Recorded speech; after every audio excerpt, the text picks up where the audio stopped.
This is Stephen Beschloss with America, America.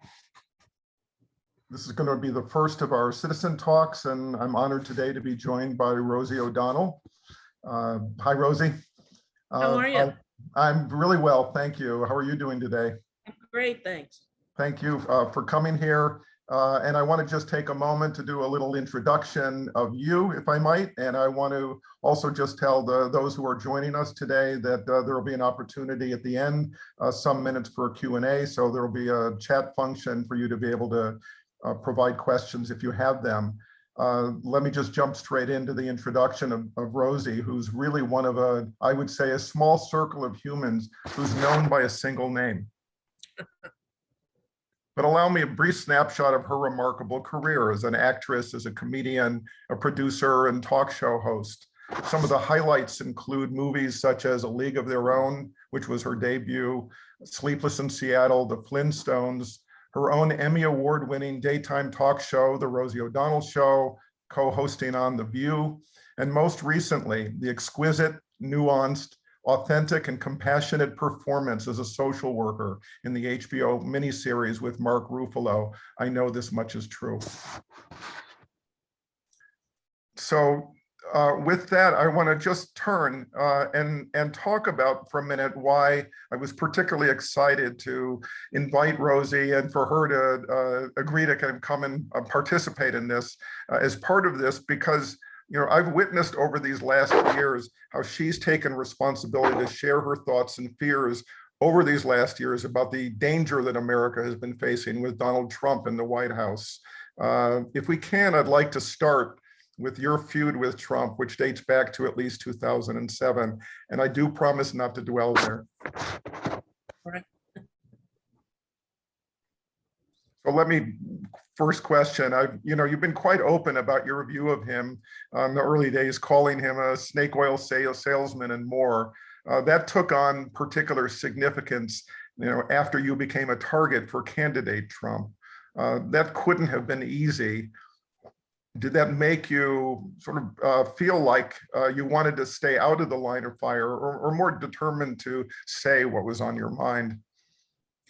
Well, I was familiar with what he was capable of for a decade before he decided to run for president. I had been, in his crosshairs since then. When in 2007 on The View, I simply told the truth about him. The truth that at that time, the major media was not reporting that he had lost all his money, that his father bailed him out, that his father was a slumlord and a KKK member, and all of the facts about Donald Trump that were easily Googleable in 2007. And I think when I did it, it shocked him because nobody dared talk about the truth of Donald Trump. And I'm not really sure why. I mean, I grew up on Long Island. I remember when his planes were being repossessed from the runways of LaGuardia. I remember his failing steak business. I remember his facade of a university. Like scandal after scandal after scandal. He never was anything that Mark Burnett tried to repackage and sell in the late 90s. He was a joke to me, I think, and to the vast majority of people my age in New York, New Jersey, Connecticut. We grew up with him and all of his shenanigans. And I never thought of him as anything other than a snake oil salesman. Yeah, I was in New York in the early 90s, and one couldn't miss the unreliable nature of the man. And it's shocking, of course, that the media didn't pick up on it more, weren't able to communicate successfully with the larger public. Why do you think that's true? Because he made a lot of money for them. Les Moonves, who now is knitting somewhere in a house that he probably can't afford anymore. Les Moonves said, he's really not good for the United States, but he's great for CBS.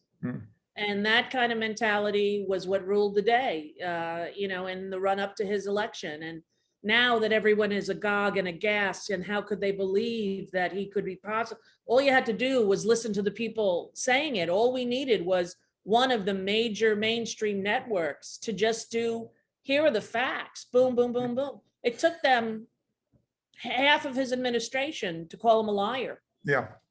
It took him 2 years to be able to come up and say the facts of what he was doing in plain sight in front of everyone.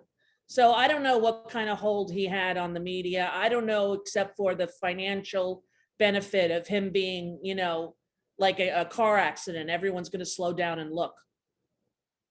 Right, but it surely had to make you disappointed, let's put it that way, of the American people. Tens of millions voted for him. Tens of Well, it millions shocks voted me him to the second say. time too. Yeah, it's 70 million. I keep thinking of that. Where are these people and how can we help them? That's my first thought, that they've been brainwashed in a cult-like manner and they really need to be deprogrammed in order to understand what mainstream media, Donald Trump, and the lack of transparency has done to their brains, to their Right. psyches. And Well, I do blame Mark Burnett more than most people do. I mean, he knew who Donald Trump was when he started in business with him. And he created this monster and then kind of walked away from it. Nothing that they said on that show was true. And it didn't have to be. It wasn't the news, it was entertainment.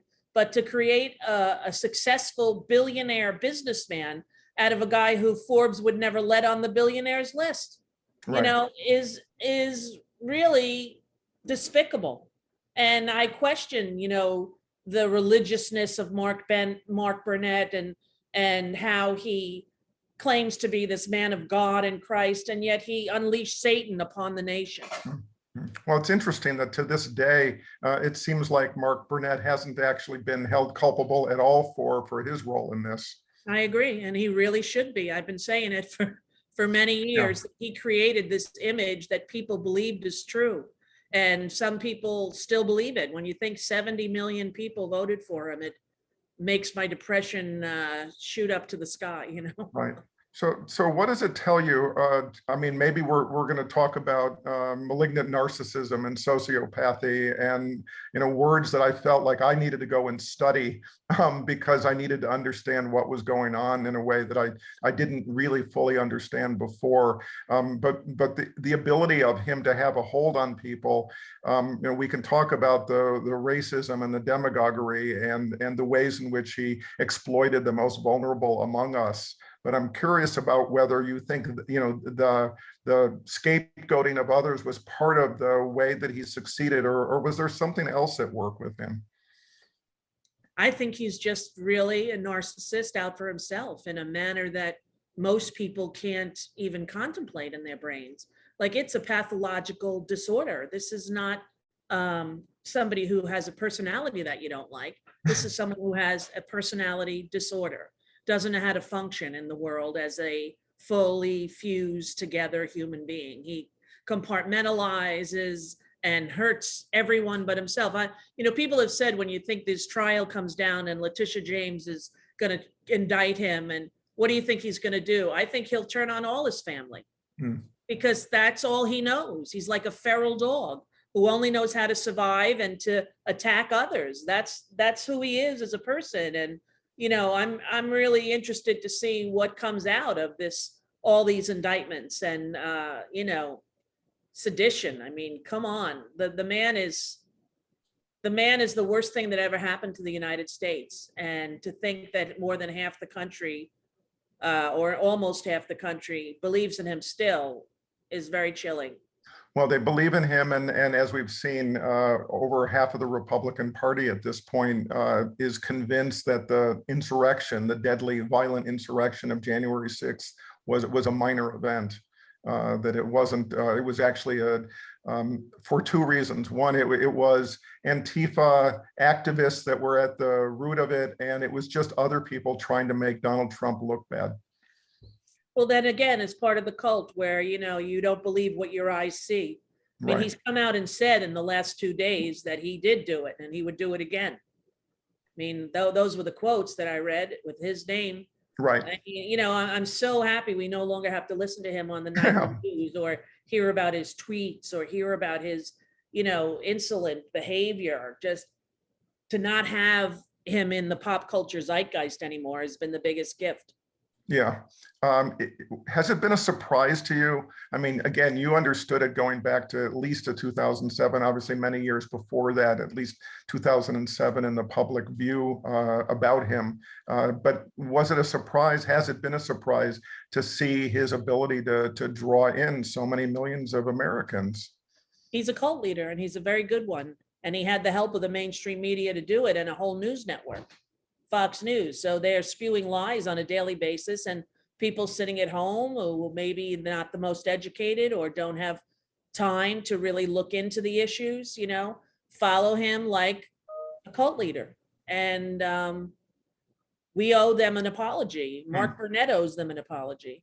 If he had any kind of grace within him, he would stand up and say, this was a lie. And the man was sniffing Adderall and other things the whole time he was performing. And he was saying the N-word and doing all this horrible behavior while on The Apprentice. But he doesn't seem to do that. He just likes to roll in his billions that he made off of that venue, that series. I don't know how he sleeps at night, truthfully. Right. So one of the opportunities, I think, for Trump to succeed, talking about the media, has been that journalists are reluctant to use words like lie. They're reluctant to use words like pathological or malignant narcissism, et cetera, et cetera.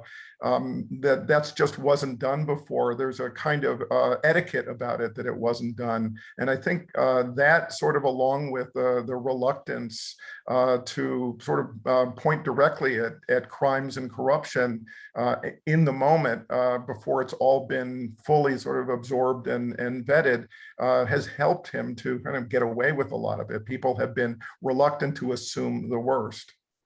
Well, he just lies every time he speaks. So it's, in some point it would be hard, but I always wished at the beginning of his presidency, when he was giving his speech, that the newscasters would stop and put up a graphic. 1, 2, 3, every time he made a speech, so people could know how many lies he was telling right then and there, provable, lies. And well, we know that the Washington Post came up with more than 20,000 over the course of his 4 years. Yeah, it's hard to believe, but we saw it, we lived it.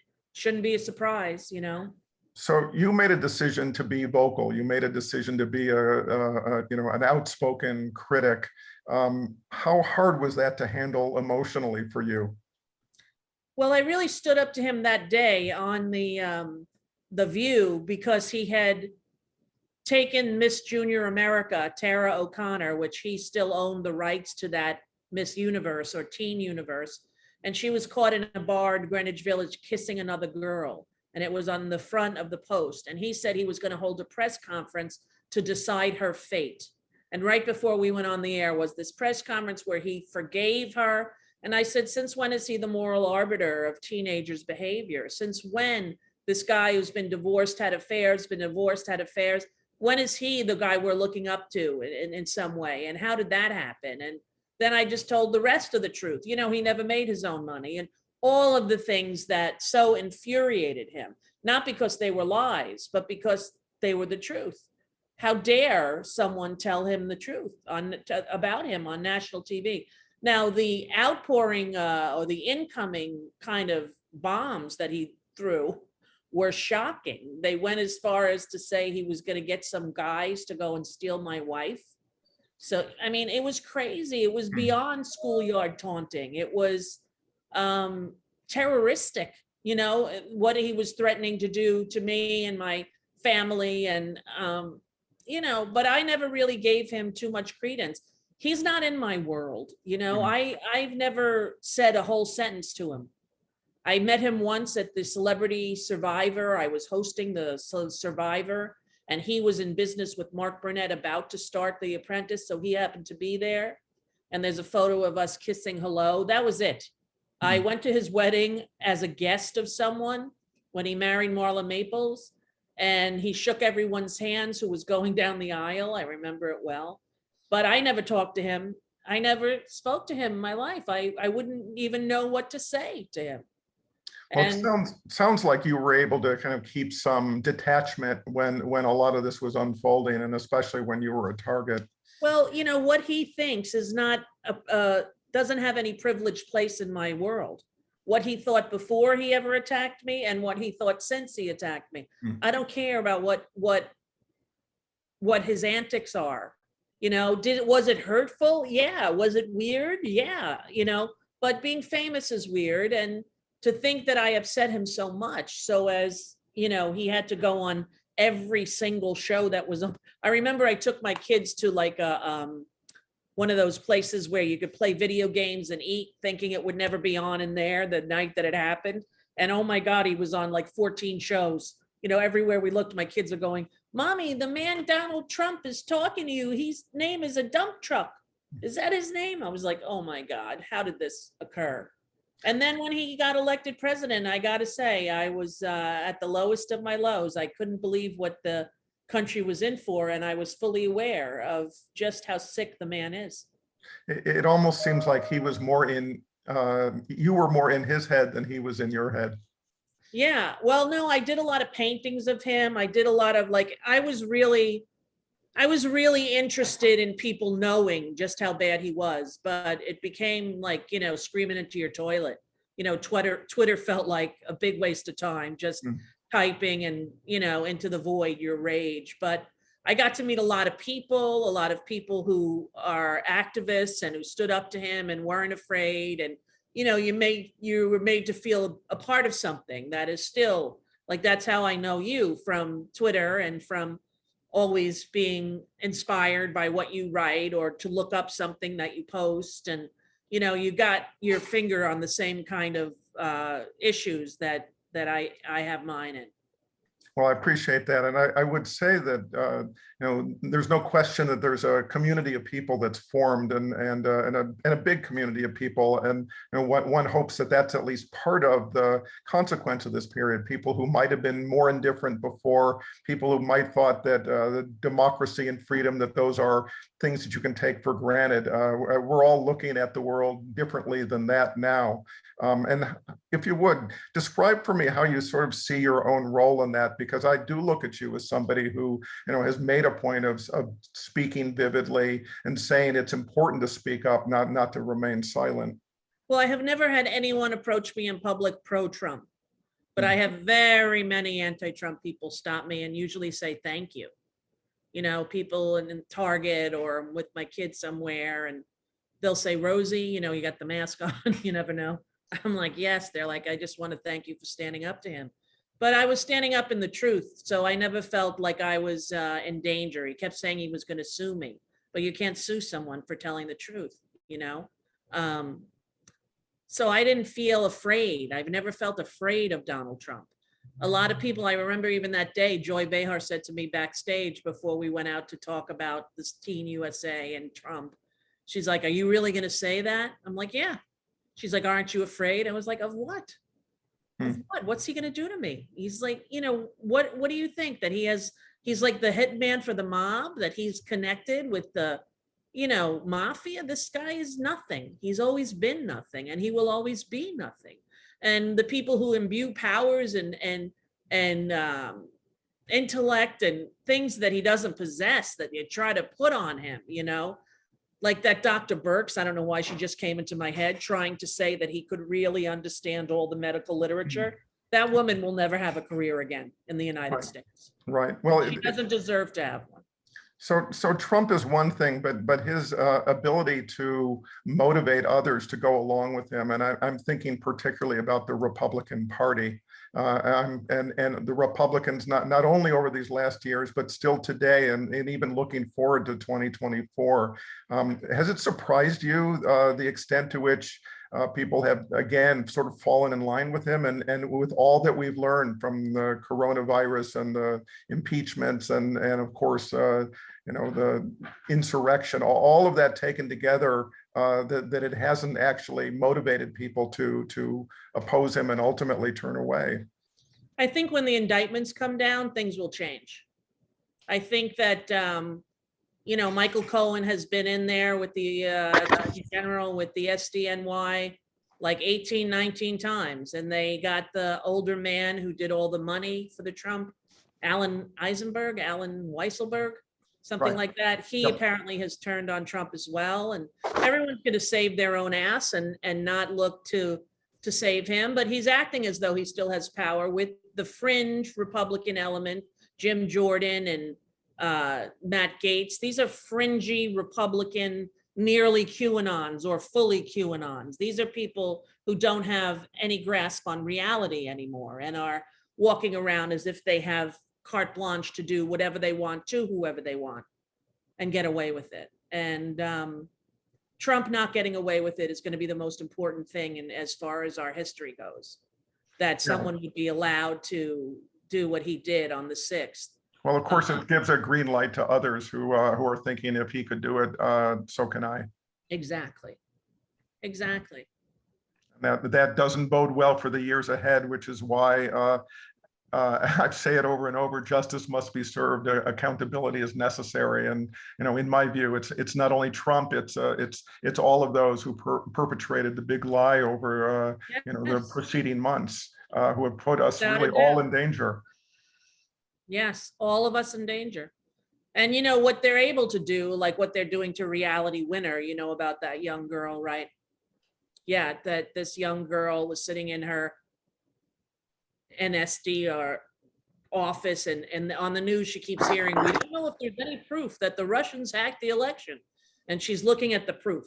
And every day the country's going crazy on whether or not there's been Russian hacks in the election. So she folds the paper, puts it in her jeans, goes out, and that day sends it to a reporter, never expecting to be found out, never expecting to do anything other than alert the American public to the truth and evidence that she had, that yes, in fact, the Russian government did interfere in the 2016 election.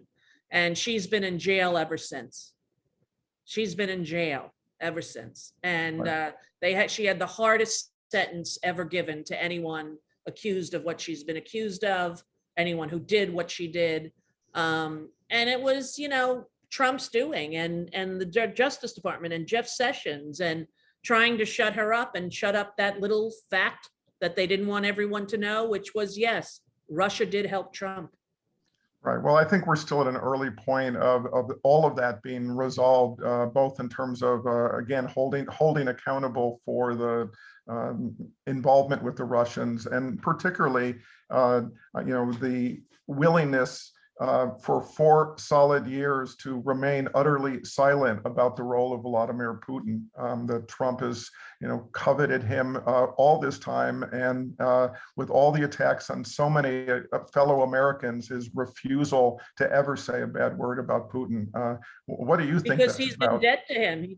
I think he's in debt, so badly in debt. When the bank stopped lending to him, which was not really that long ago, he had nowhere else to turn. And he turned to Russian oligarchs, which is all money directly from Putin. Putin decides who the oligarchs are going to be, how much money they're going to have, who they're going to pay. He's a man who's corrupt in ways that Donald Trump can't even imagine, right? This Putin is the real gangster that Trump thinks he is. Yeah. But he's not. As of yet, Trump hasn't thrown people out windows. Now, he's raped some people. He's gotten away with it, but those cases are coming up too. And, with everything that's happening societally about women and equality and Me Too and patriarchy and misogyny, and, he's got a big, big cross on him. He's done so many things to so many people. How many people he got broke when he wouldn't pay his bills as a builder, which he never was. He's a logo slapper, right? He sells his name to buildings and they put it on. And then when the people live there and they see what crap it is, they take his name off. So if we talked about, first, I want to talk about the last 4 years for a moment, just in terms of how you saw your own role changing, as things, if you will, sort of got worse. Do you feel like, your responsibility as a citizen changed at all? I just wanted to stay in touch with all the people who were acting in their who were acting in the nation's best interests. I wanted to stay connected to those people and listen and absorb and read and synthesize as much of the information as I could, so I would be able to articulately speak on it should I ever be asked. So it is in a way like being in college, like you're constantly trying to fill yourself with knowledge, and just some of the levels at which he was despicable, they remain shocking, like not calling the families of police killings, not, Well, not how having, about refusing to act vis-a-vis coronavirus and no, arguably he killed people, letting that people. happen? That's was his incompetence and his blatant disregard for human life is sociopathic. I mean, that is a pathology right there. There's no one who you could ask who wouldn't feel horrible about themselves being in the position that he is, being responsible for 300,000 deaths. And people say, oh, that's too severe. Well, if you had had a different president, it wouldn't have happened. Well, and there are those. I mean, I've made a point of talking to people like Glenn Kirshner, specifically asking, because I'm not a lawyer, to talk to me about, is it manslaughter? Is it involuntary homicide? What are the right charges for this? And he's one of the people, and I think there's many people who really do think that he's culpable for those crimes.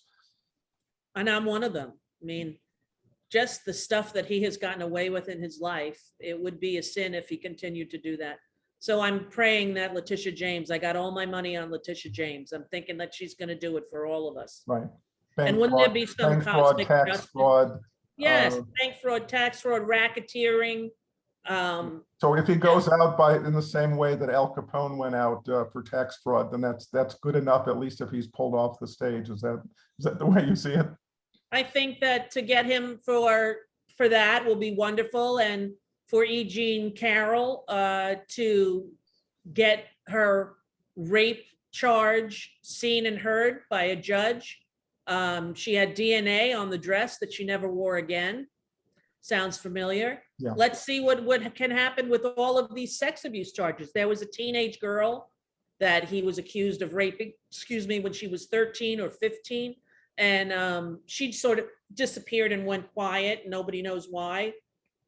Katie Johnson was the name. Yes. He has a lot of charges against him for sexual improprieties, and I hope he comes to pay for those too. I have to say that many a night I go to sleep in my king-size bed and I think of Harvey Weinstein in a cot somewhere in prison and all those women whose lives he ruined. And it's like justice is served in that particular case, right?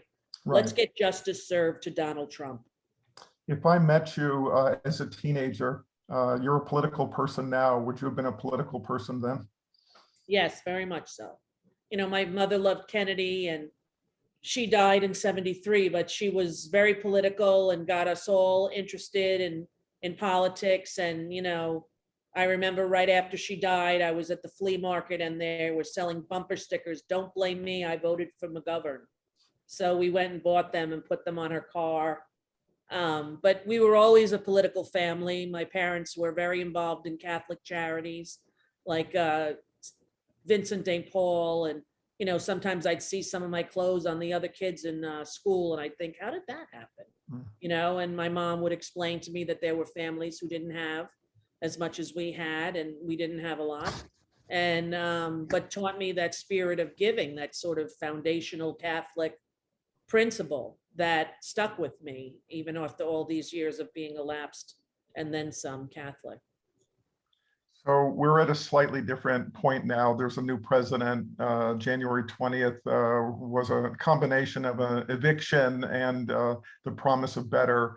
I'm curious about what your sort of view is of this moment now, these months later. I mean, are you feeling more optimistic? Are you feeling like your role actually has shifted because of the arrival of Biden and Harris? Well, I am so much more relieved. I can tell you that my life and stress level has been vastly improved since he's been out of. You and many millions of Americans. Yes, not only out of the White House, but out of our, our daily pop culture world. I mean, I didn't want to see another text tweet. I didn't want to read about another, horrible thing that he had done and gotten away with and was blatantly, there's good people on both sides just getting away with it.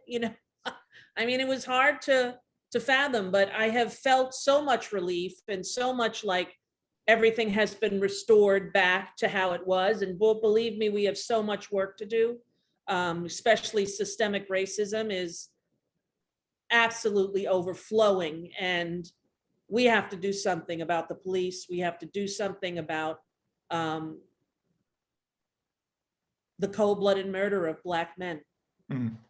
Well, we've seen it played out, and we can see the videos, and we can see it over and over. Too And we many pray to people God have. that they convict Derek Chauvin, whatever Yeah. you say his name, Yeah. because if they don't, it's going to be a big, ugly riot, and it should be in some ways. I mean, not that you want any unrest to hurt people, but definitely, I remember this feels very much like Rodney King. Yeah. Yeah, I mean, this would be a very painful moment for the country if that happens. It's not only about it's George Floyd and his murder and justice being served, but it's also exactly taps into this larger question about a history of racial injustice. And when it's so clear. It's so clear that right there in the video, you can watch it and trust your eyes and ears, and you can see what happened there. So were he to be acquitted, I also agree we're going to be facing quite a firestorm thereafter. I agree. And I pray to God that he's found guilty. And then I pray to God that we, defund the police was the worst named mission that anyone has ever come up with. Defund the police is confusing and it scares people and it makes people think they're going to have no police on the streets to help them. But reform the police is needed beyond, it's almost beyond repair. They have to just, start at the very beginning. And I heard Noah, I almost said Wiley, that lets you know how old I am. Trevor Noah today on his Instagram talking about, they say that they're just bad apples, but where are the good apples?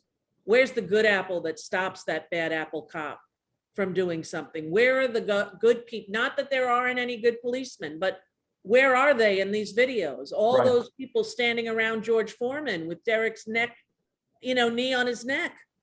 Why didn't they say anything? Why didn't they do anything? Well, I think you're right. And again, I think we're going to see this played out. For myself, I remain hopeful that the evidence will, in this very particular case, this one case, he will be treated as the bad apple that needs to be addressed. That's only a beginning, if that happens, to dealing with the larger questions of systemic racism. So I think we have a long road ahead. So I'm just curious about your own sense of even with Trump out at this point, how much danger the country's still in, how much danger that our democracy is still facing. Well, the fact that we squeaked out a win, and that's what we did, and thank you, Stacey Abrams, but that we squeaked out a win. We were on the precipice of disaster, of ending democracy. The stakes were so high. I don't even think people realize how close we came to disaster. Right. And that is terrifying. So we need to do nothing but shore up the Democratic Party and address the weaknesses and not be the good guy all the time. They said they wouldn't have Merrick Garland for 18 months, and we didn't do jack shit about it. We didn't go to the Supreme Court and try to stop them, right? We didn't do anything really. We just let Mitch McConnell, and what's up with the voting in the Mitch McConnell and the Leslie, hello, help me, I'm old. The Southern guy, Leslie. Oh, Lindsey Graham. Sorry, Lindsey Graham. That the voting in their states seem to be so weird that they have such a unpopular poll score, yet they win by these huge amounts. Right. What is that? What is that about? Right. It's a good question. I think it's a question that hasn't been resolved yet. And I think the problem, one of the biggest problems of this whole perpetration of the big lie is that it's increased the percentage of people who just do not trust elections at all. And you know, we've obviously seen how that's played out now in, I think it's 47 states around the country, all pushing these you know, denial of voting rights from the public. So it's, Isn't it I think hard we to have a believe? long road ahead. Yeah, that we could be here again. It's so hard to believe, you know. But we sneaked in, you know, we saved democracy by a sliver, thanks mostly to Black people voting in the South. And they're going to do everything they can, because that happened, to try to make sure it never happens again. Right. And we have to do just as much on our side to make sure we can do it again. So it's really not like election won, let's move on. There's still a No, ton it's to like do. election one, the knife is removed from our throats. Okay, now the knives are down. Everyone, let's get together now. Let's figure out how we can save democracy. And I would say, in some ways, restore the Republican Party. Mm. Not to what this hijacked right-wing, extreme, nearly QAnon agenda has been. This Trumpian nerve gas that has, you know, dazed and confused 70 million people. The man is not what he seems. And the sooner that you come to realize that, the freer you're going to be, because he's a liar. And that's all that he is a liar. And it saddens me. It's like, you know, in show business, if you see somebody's way they do the trick, you know, I opened for David Copperfield a bunch of times as a comedian. You had to sign a big disclosure thing that, because you had access to backstage, that you would never disclose, like where you would, you know, how the tricks were done. Right. And I feel like that's the Republican Party. They have all these people that are covering up for each other. And there has to be a return to either a two-party system or blow it up and make a new system. So at this point, what would be, oh, I don't know, a couple of examples of what you think citizens can do at this point, given sort of where we are? Well, I hope and pray that the Black Lives Matter movement continues, and it continues until everyone is educated to the realities of what life is like for Black people and brown people in the United States. And that's going to take a lot of redoing. You know, we're not really taught it in school. We're taught about Martin Luther King, but we, you know, we're not taught about Sojourner Truth, or, you know, we're not taught about the Black experience. We're not shown. There's one show on the Jeffersons. Wow. You know, you can't really think of the Cosbys. It's not a proportionate representation of the people in the world is not what we see on TV and in commercials, you know. Right. And how wonderful it would be if we could get back to that. But everything, you know, pulses with each other. So what's happening in politics affects what's happening in the arts, affects what's happening in every other aspect of the world, you know. And politics, boy, it's an evil game. Well, you know? and look, I mean, I think in this time period, again, people like you, people in the entertainment industry have felt like they had a responsibility to speak out. I'm curious about, and this is a question actually from one of the people listening today, you know, what's the best way that prominent people like yourself can speak to the public about the GOP's efforts to overturn the democracy? It's a very fine balance, because if you're never have spoken out and you decide that you want to, and then you come, oh, shut up, I don't want to hear from an actor. You get that a lot. So you have to know that you're going to get that. But if I were not an entertainer, I would have the same amount of social justice issues in my life, because we were shown them as children at the dinner table, when my mother would collect the clothes to give away to poorer families, when we would do, you know, Catholic charities, when we would do things that involve the community, you know, like my mother was the president of the parish council and on the PTA school board. And so I was sort of raised with that in my blood. I don't think there's any way for me to be without that part, you know? So what I would say to people is, if you have a microphone or access to a microphone or some sort of fame and what that comes with in America, please use it to shine the light on the truth, but the zeal of the newly converted, people think theirs is the truth.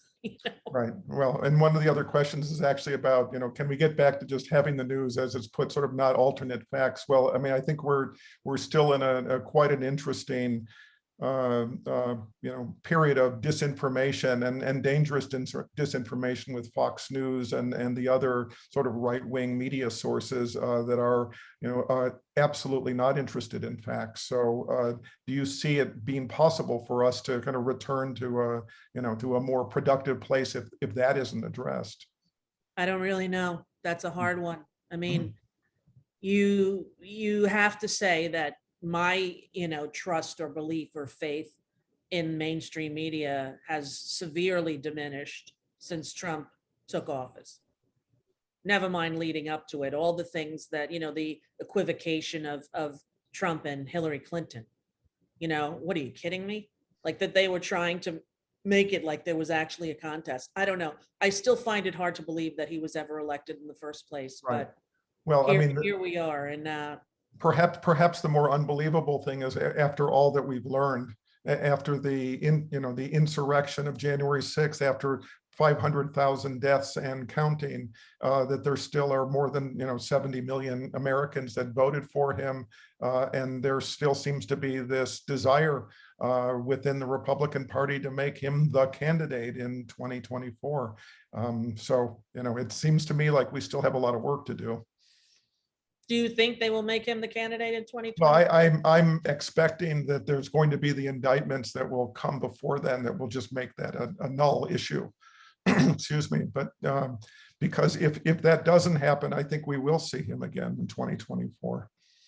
It's shocking to believe, and it really does raise this question of a population that has, been pulled into a kind of trance, that it really is right to talk about a cult, and the question of how do you deprogram literally millions of people who are convinced that he's right with all that we've seen and heard.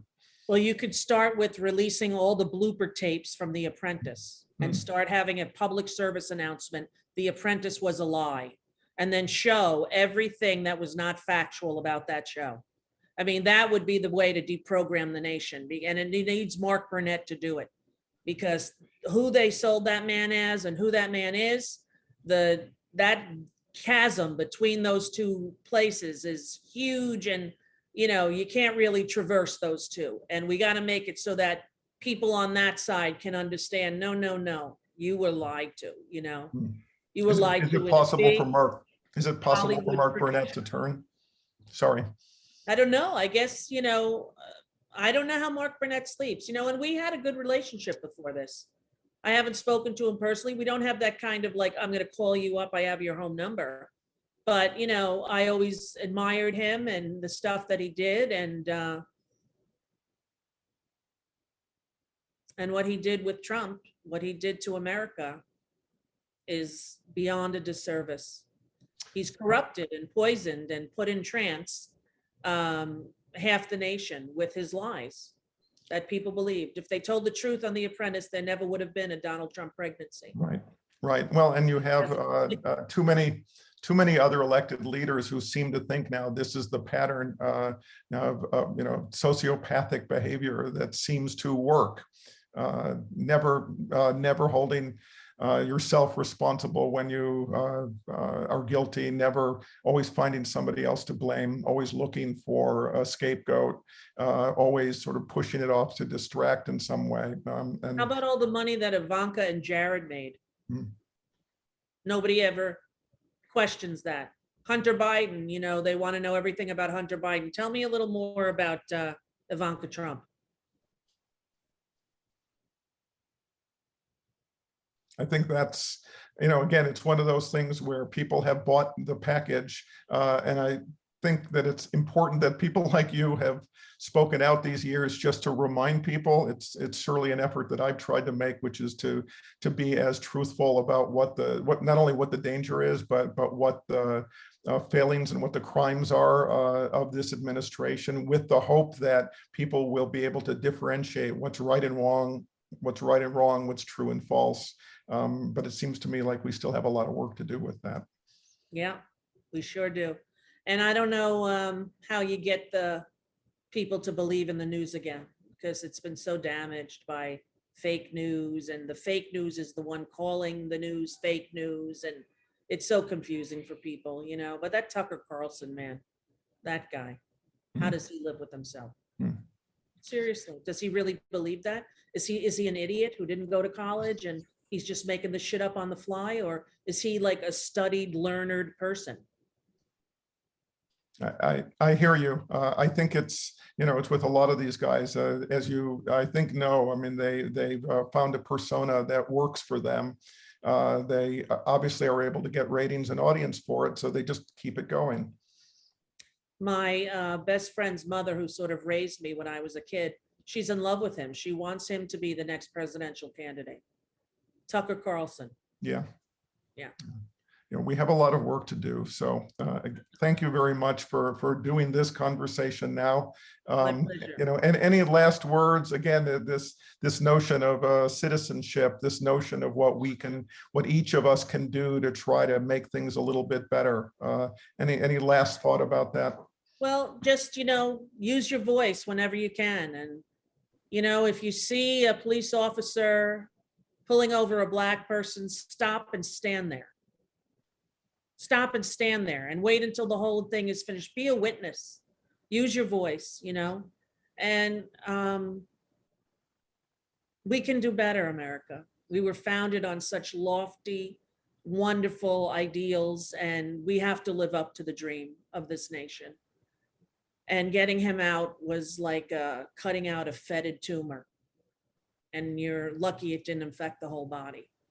And, you know, thinking that he wants to come back is like thinking of a malignant cancerous tumor about to be attached to the soul of the nation again. It can't happen. We can't let that happen.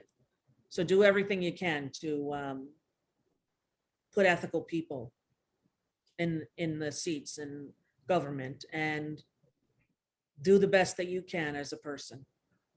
You know, some days it's hard, some days it's easier, but use your voice, because there is a mirror everywhere you turn. Do you believe that the arc of history still bends toward justice? Yes, only sometimes it's not quite as bent as you'd like, you know?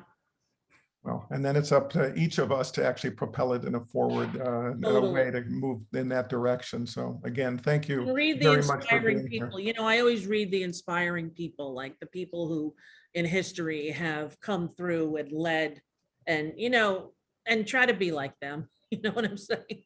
As much as you take from, try to be somebody who helps Pursue your better self. pursue your better self. Cheers. Cheers. Look, Thank you thank very you much. again for being here. Look forward to seeing you again. I'll see you on Bye. Twitter. Okay, we'll see you there. Bye. Bye-bye.